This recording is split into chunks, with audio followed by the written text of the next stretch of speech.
যে হারে আমাদের চিটাগনের মধ্যে গরম পড়তেছে, তাই গরমে আর থাকতে না পেরে 20 টাকা দিয়ে দুটা ডাব এনে কিন্তু পুটিক তৈরি করে ফেললাম। সো হ্যালো এভরিওয়ান, আসসালামু আলাইকুম। তো আমি আইসা আপনাদের জন্য নতুন একটি ভিডিও নিয়ে চলে আসলাম। আশা করি আপনাদের ভিডিওটা খুবই ভালো লাগবে। তো যাই হোক, আপনারা তো সবাই জানেন আমার বাড়ি চিটাগনে। তো আমাদের চিটাগনে কিন্তু অনেক বেশি গরম পড়তেছে। আপনাদের ওইখানে কিরকম গরম পড়তেছে অবশ্যই কিন্তু কমেন্ট বক্সে বলে যাবে। তো যাই হোক, আজকে কিন্তু আমাদের এখানে ডাব বিক্রি করতে আসছে। তো আমি কিন্তু দুইটা ডাব কিনে নিলাম। তো আমি আপনাদেরকে ভিডিও শুরুতে একটু মজা করলে বললাম যে দুইটা ডাব 20 টাকা। আসলে দুইটা ডাব 20 টাকা না, দুইটা ডাব 160 টাকা নিচে, একটা 80 টাকা করে। তো যাই হোক, আমি কিন্তু কখনো ডাবের পুডিং তৈরি করি নাই। আজকে ইউটিউব দেখে দেখে আমি কিন্তু ডাবের পুডিংটা তৈরি করলাম। আশা করি খুবই মজা লাগছে, খুবই ভালো লাগছে। তো যাই হোক, বাসায় কিন্তু আমি দুইটা ডাব নিয়ে আসছি। তো দুইটা ডাবেগুলা কিন্তু আমি ছিদ্র করতে পারতেছি না। তারপর আম্মুকে বললাম, দেন আম্মু ছিদ্র করে দিছে। ছিদ্র করার পর কিন্তু আমি ডাবের পানিগুলো একটি গ্লাসে নিয়ে নিলাম। তো ডাবের মধ্যে যে শ্বাসগুলা হয়েছে ওইগুলা কিন্তু আমি নারকেল দিয়ে এভাবে কুড়াই নিচ্ছি।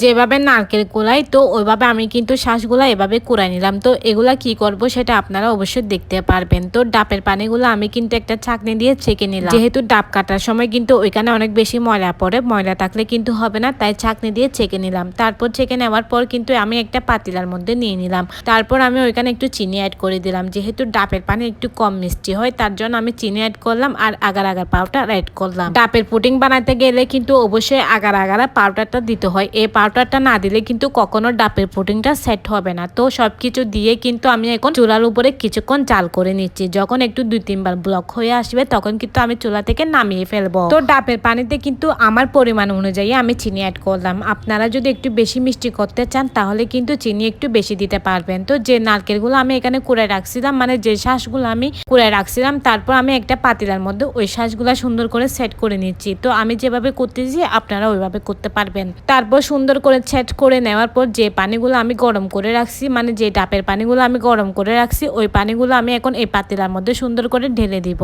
সবাই হয়তো জানেন ডাবের পুডিং কিভাবে তৈরি করে। তো যারা জানেন না অবশ্যই কিন্তু আমার ভিডিওটা দেখে তারা কিন্তু শিখে নিতে পারবেন। তো দেখেন নারকেলগুলো সেট করার পর কিন্তু আমি ডাবের পুডিংগুলো ওইখানে ঢেলে দিলাম। তারপর কিন্তু একটা চামচের সাহায্যে কিন্তু আমি নারকেলগুলো সুন্দরভাবে সেট করে নিলাম। তো আমার কাছে না আরো কিন্তু কিছু কুড়ানো নারকেল ছিল। তো তারপর আমি ওগুলা কি করব, তো আমি এগুলা কিন্তু উপর থেকে দিয়ে দিচ্ছি যাতে একটু সুন্দর লাগে। হ্যাঁ, আসলে খুবই সুন্দর লাগতেছে। তারপর আমি এগুলা কিন্তু 2 থেকে 3 ঘন্টার জন্য ডিপ ফ্রিজে রেখে দিলাম। তো 2 থেকে 3 ঘন্টা পর কিন্তু দেখতেছি সুন্দর মাশাআল্লাহ কিন্তু আমার পুডিংটা একদম সেট হয়ে গেছে। তারপর আমি চারিদিকে কেটে নিলাম। কেটে নেওয়ার পর কিন্তু আমি প্লেটের মধ্যে পুডিংটা ফেলতে চাচ্ছি, কিন্তু কিছুতে পড়তেছে না। তারপর আমি কি করব, ছুরির সাহায্যে কিন্তু আমি এভাবে পিস পিস করে কেটে নিলাম। কেটে নেওয়ার পর কিন্তু আমি প্লেটে নিচ্ছি। তো আমি খাবো। আসলে সত্যি কথা বলতে এই পুডিংটা খুবই মজা হয়েছে, খুবই মজা হয়েছে। যারা এখনো খান নাই তারা কিন্তু বাসায় তৈরি করে অবশ্যই খেতে পারবেন। আসলে অনেক বেশি মজা, অনেক বেশি মজা। তো আমার ভিডিও এখানে শেষ করতেছি। ভালো লাগলে ভিডিওটা বেশি বেশি করে শেয়ার করে দিবেন। টাটা।